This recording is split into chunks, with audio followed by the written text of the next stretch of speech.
Hello everyone, good afternoon. This is Dr. Usman Ali Akbar.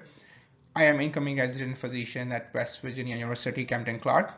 I am currently working as a research associate at North Shore University Hospital, New York. Previously, I have worked as clinical research coordinator at University of Louisville, Department of Infectious Diseases.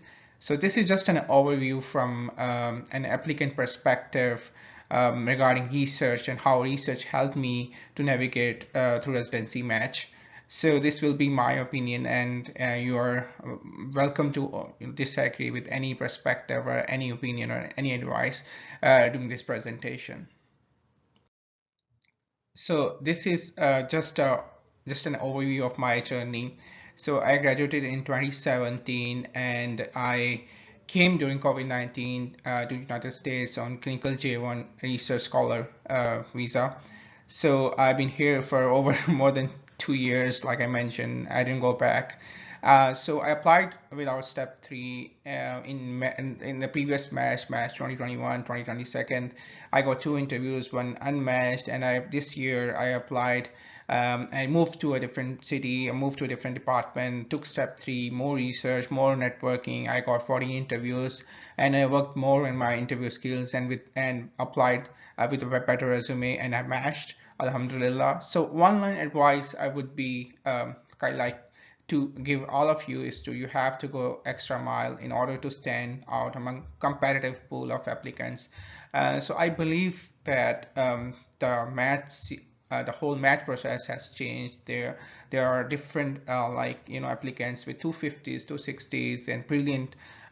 They have resumes. They are brilliant candidates, but they are like, if you have scored like 250 260, there are others as well. So I believe that it's a kind of a balance between scores, between your research, between your clinical experience. So you have to be a very kind of a balanced candidate. They are looking for a balanced candidate. They are not looking for someone who have just scores, who have just research, who have just clinical experience. So you have to have a balanced skill set in order to be a very good candidate to get matched, or very competitive candidate. So this is just kind of to guide you to how you can do that. So most people ask me like, why did you get into research, or why, why do you have to do research? So I believe that research it's a very kind of you have to be very much interested into research to pursue that, because it's kind of, I believe it's kind of dry, and it demands commitment, it demands passion, it demands a lot of hard work and a lot of time. So I believe that if I didn't go to research, or didn't opt for this pathway, I wouldn't match, just because of my year of graduation, or just because of my scores, and also my exposure as well, because I've been here, like I mentioned, in US for more than over 2 years, and it has helped me a lot in number of ways to help me connected with to understand the match dynamics, to connect with other people, and to better kind of apply for the match, and to better be a better applicant, I believe. So I use research to make connections. So if I'm doing something, I knew that my ultimate goal was to get into residency. Whenever I did it with residents, with fellows, with faculty members. I made them realize that, okay, I'm an old grad, I don't have much like a good scores or that kind of thing, but what I have is like I have the potential, I have the kind of the what you can say passion for internal medicine, and I'm a really good applicant. I have to prove that, so I did that through research. So I presented at many conferences. So my main motive was to get more exposure, get connected with a lot of people there, and so I can show them that these are the things I have got. I have that there are many kind of negative points or so, or that kind of thing in my application, right? But these are my plus. So I believe that your best recommendation is yourself. If you are working with someone at a professional level, or someone, like even in a hospital, when you do residency or when you are into research, your best recommendation is yourself. When you work with someone and they like you, they would do everything for you. They would go out for you. They would, recommend you at their program. So I believe that networking through research is very important, not as at residency level, but also as at a fellowship level. It helps build connections, and you can collaborate with residents, fellows, and faculty members, and it helps you kind of get into the match process, or get into the program you want to go into. And I believe that it's very integral part of kind of the professional work you are trying to do. It also shows your commitment and motivation. Suppose I'm a faculty member or of in a program, and you reach out to me, oh, Dr. Akbar, I want to do a research project with you. So I have this proposal, I have this research hypothesis, and I have this research question, but I need your guidance. Obviously, I would be more than interested, because it helps me with my academic journey. It also kind of gives me an platform to mentor a student or mentor applicant as well, because I have been in this issue in this issue previously. So I will be more than happy to help. So this kind of builds a two-way connection between the applicant and the faculty member or president and fellow. It kind of enhances your resume. So when I sorry, when I during the second match season, when I sent out my resume to many residents and fellows and faculty members, they really liked it, because it has kind of more than average publications for a residency applicants. It showed that I had presented at multiple conferences, and it showed that I improved. The basic thing is that you improve from the previous year. So it is very important to see the improvement, because this shows that you are a very competitive candidate, and you have the will and energy to improve. It kind of provides insights, like I mentioned earlier. It kind of provides insights to different programs where you want to match. So let's suppose I want to XYZ program. I get connected with their residents, fellows, or faculty members, and when when you build a kind of a professional relationship, they do tell, okay, so our program offers this. Our program offers this kind of environment, this kind of facilities, this kind of research collaborative atmosphere. So you do get insight, and this is very helpful when you interview. It's a plus that you get opportunity to do in-person fellowship after do a collaboration. So I believe that it is kind of a very integral part of residency. It also, like I mentioned, it's a kind of a plus for you to meet, even you can present at ACP conferences, and meet with program directors, or even at other conferences. Like I went to ACG, I went to ACC, and I met with the fellows, residents, and if the some of the program directors, if they are like cardiologists or gastroenterologists, it gives up opportunity to boost your skills, boost your resume, and to meet them in person. And this is very important after COVID-19.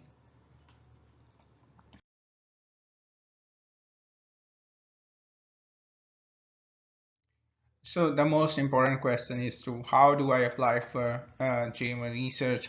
So I believe for clinical research, there are many universities and institutes that sponsor J1. This is specifically directed to candidates from Pakistan, India, and from the IMG pool of countries that require a visa sponsorship. So this is kind of a big hurdle to get into clinical research, because some institutes, they don't have, unfortunately, they don't have resources to sponsor J1 or any kind of visa. So this is the most important part of getting into research. For most cases, they do sponsor an unpaid J1 research visa, research scholar visa, but I would like to mention that it usually gets transition into paid research if your principal investigator gets a grant or funding, and you can always switch after, like for example, I have shown commitment of like 5 to 6 months, and this was the kind of a verbal commitment with the PI that, like I will be here for like 6 to 1 year, and then I can, like meanwhile apply to a kind of a paid position as well. And it is very important, kind of important to mention that everything that happens in US is through email. So even if I'm looking for an unpaid spot, even if I'm looking for a paid spot, I have to email people. I have to let them know that I'm interested. There's no other kind of platform to contact the research personnel, or so. Even through LinkedIn they would give you, okay, you can email your resume, you can share your resume, you can apply through this platform, or you can apply for through this platform. So I believe that email is an integral part of approaching a research position or so, or that kind of thing. This is coming from an applicant side. I believe that most applicants, and when they are, like kind of a beginner, and they don't have much exposure to US health system or US the kind of what I would like to mention is US professionalism. They don't know how to craft a proper email. That's totally fine. Everyone can learn, so we learn from our mistakes. So be very professional in your writing the email. Be very kind of make it sure that your wording is very professional. It is without any error. It is without any grammatical mistakes, because this is your first impression that you are reaching out to the person, and you make a mistake in the grammar or so, or address them, like, hey, Mr. John or so, because this gives the other person a very wrong vibe. Just like address them in a very proper way. With the usually for doctors it goes by their last name, so usually kind of address them by their last name, and be very polite that, okay, so like I am the XYZ, and I got the opportunity to kind of look through the research projects like this paper publication that you have came across, and this kind of intrigues you, and you are interested in that field or that specialty or that kind of the research question, and you can show that, okay, I have these credentials, and I have USMLE step 1, step 2, step 3, and you have this number of publication, and most importantly, if you have developed data skill set like stat analysis, that kind of stuff, you can mention, okay, I'm trained in Stata, I'm trained in Raveman, or trained in R. You can mention that, because this is your plus.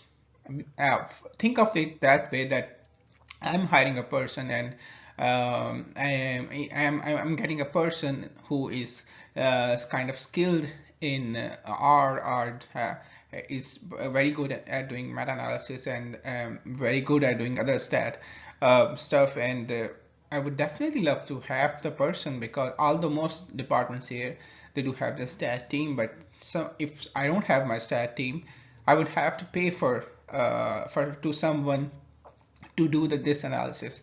So if I hire a person who is already good at this, I would definitely take this person. So this is just a kind of a plus for you to have in your resume.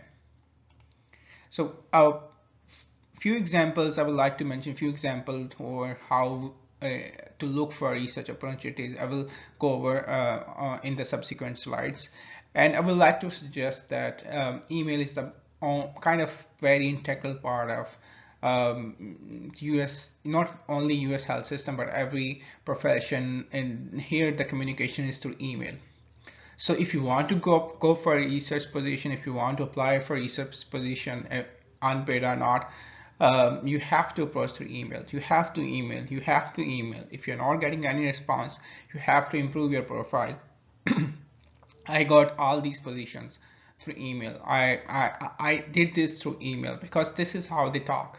So it's not like you can send a text message, oh hey Mr. Dr. XYZ, that I'm interested in this and that. So I know that you can approach people through LinkedIn, Twitter, or other platforms, but eventually the communication happens through email. So you have to very much eloquent in your writing email and addressing the other person, showcasing your kind of skills and that kind of stuff in your email. So this is the only way, and most people, they shy away from this because this needs the hard work, this needs the energy, this needs the time to write an email, send it to multiple people. Some have came across many people who have sent thousands of emails in their kind of pursuit for research. They eventually got it. So what's stopping you? I know 1000 is kind of a very it's a big number, but like you have to go through this process.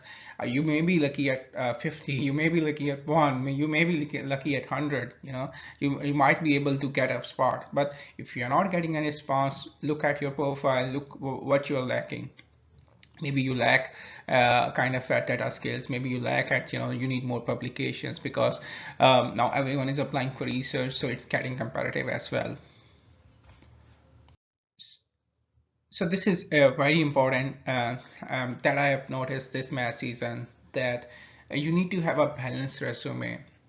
So if you have 250 to 60s, if you have 270s, or if you have your graduation 2022, 2021, and you don't have anything else, there are chances that you won't land into a good program, because they are looking for a balanced candidate. So I won't say that like you will get unmatched or so. I cannot say for sure or that kind of thing, but what program directors have felt through my experience that they're looking for a balanced resume, someone with kind of have experience in all of the dimensions of your profile, like your what kind of clinical experience you had. If you are in your home country, I have been asked this question, so what were you doing before coming to US? And I did mention I did not have any gaps, so I was working as a medical officer in Pakistan before coming here. So I did mention that I was a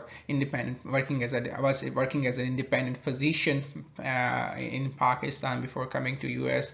And here they mentioned, okay, so so I did volunteer at University of Louisville when there was a mass vaccination drive back in 2020, 2021. So I did mention, so this kind of boosts my resume, this kind of highlights my resume, that this person is constantly doing things. He has done observership at University of Louisville, he has done volunteer different volunteer programs at University of Louisville, he has done research as well, although he does not have a kind of a very good scores, but he has kind of checked all the boxes. So this makes me a kind of a competitive applicant over someone with only scores or very fresh and graduation. So because they are looking for someone to a very good person to work with, like not some scoring machine, or not someone like who is just good with the numbers, or so like good with the scores and everything. So this is very important to highlight, that you need to have a balanced resume. Do research, do networking, do observership. I would say that this, if you do all these things, I don't think so there is any reason for you to get unmatched, or so you will land into a very good program if you check these boxes.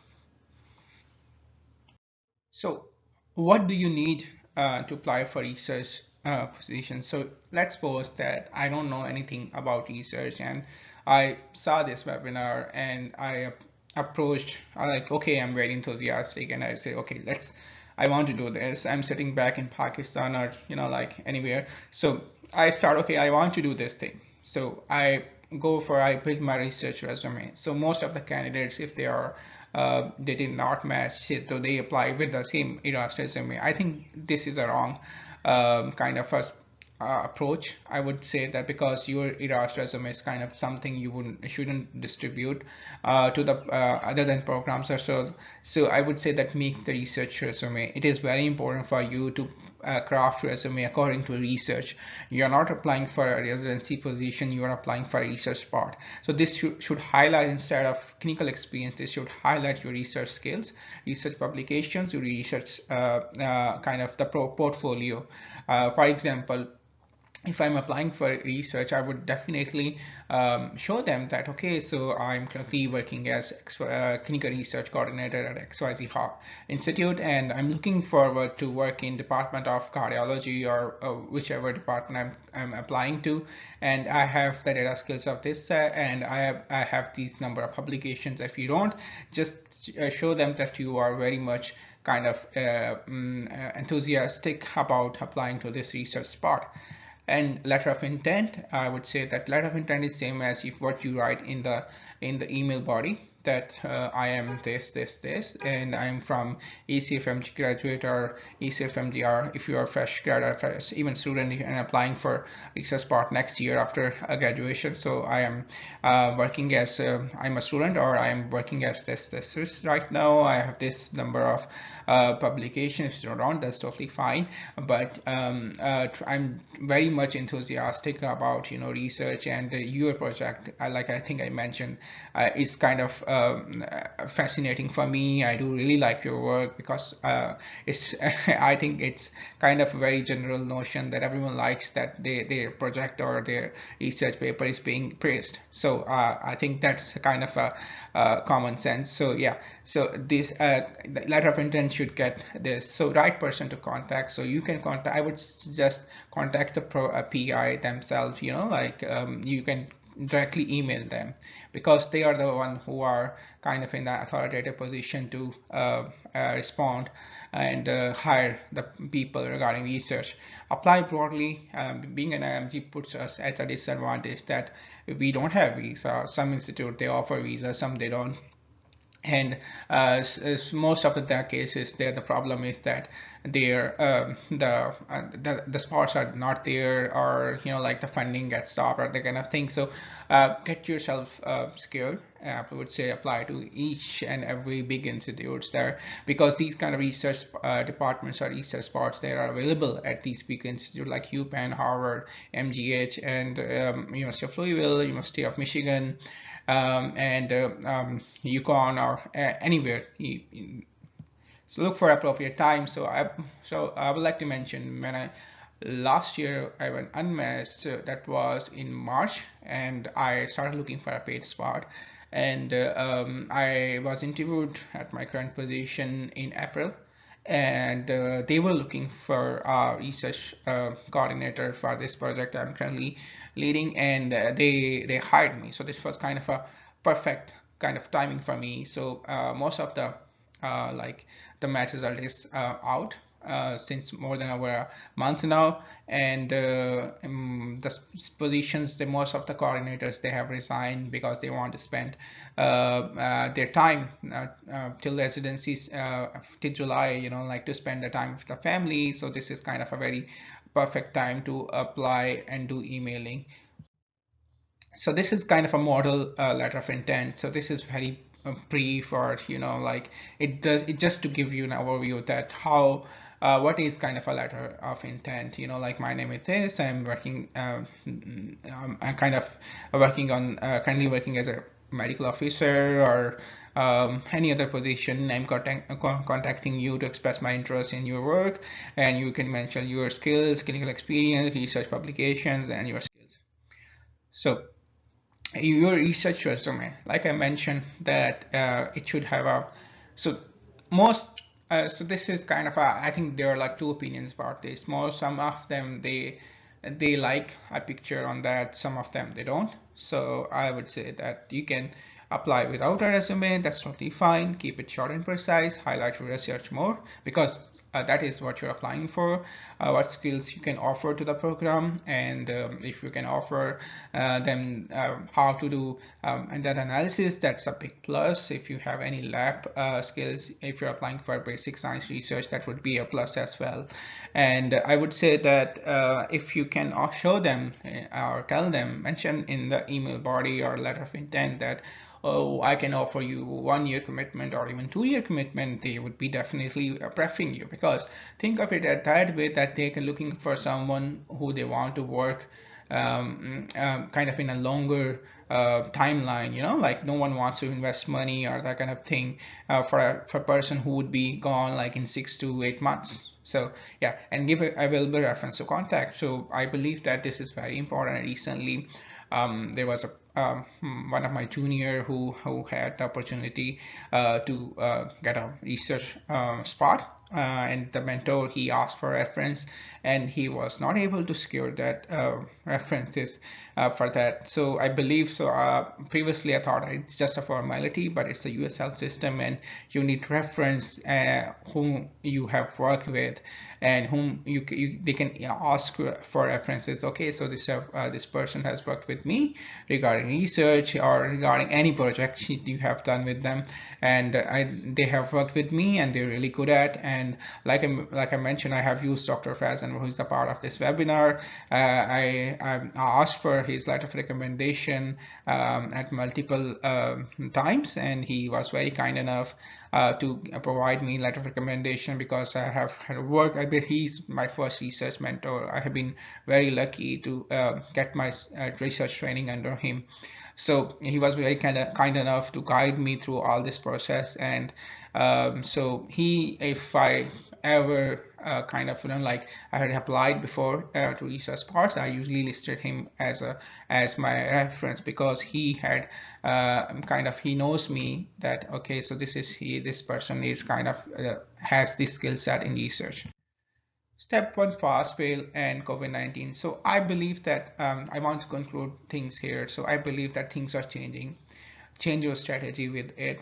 I believe that I spent, and like I mentioned in my introduction, that I came in US when there was COVID-19 pandemic. So this was the first, during this time, it was first in-person interview. So I believe that now the program directors or faculty members, they have more power over whom they want to interview or whom they want to get into the residency program, because you cannot judge a person through a screen, I believe. So in-person observership, it's getting more important, because then they can see you in person, they can see how you behave as a person, and they can see how well you are with your colleagues. And because this is what they're looking for. They're not, your scores are there, your scores will get you an interview, but what after that? Your skills are very important. So interpersonal skills, that is very important. So change your strategy with it. I remember, like 2015, 2016, when I think I was in my third year, fourth year. So at that time, like even if you have 1 or 2 case reports, you would be good, believe me. So but now everyone is publishing, everyone has resources, everyone is like publishing a lot. I have worked with numerous medical students in Pakistan, and they have more skill set and they have more research experience than me. So I believe that it is changing, and you have to change your strategy with it. So this is the conclusion of my slide. I believe that you are the strongest recommendation for yourself. Don't ever give up. I did not, and I matched. And this is kind of a brief overview of my journey. And I would say that just like give your 110%. Everything will be all right. Everything happens for the past. And for any guidance and any question, you can email me and you can reach out to me on Twitter.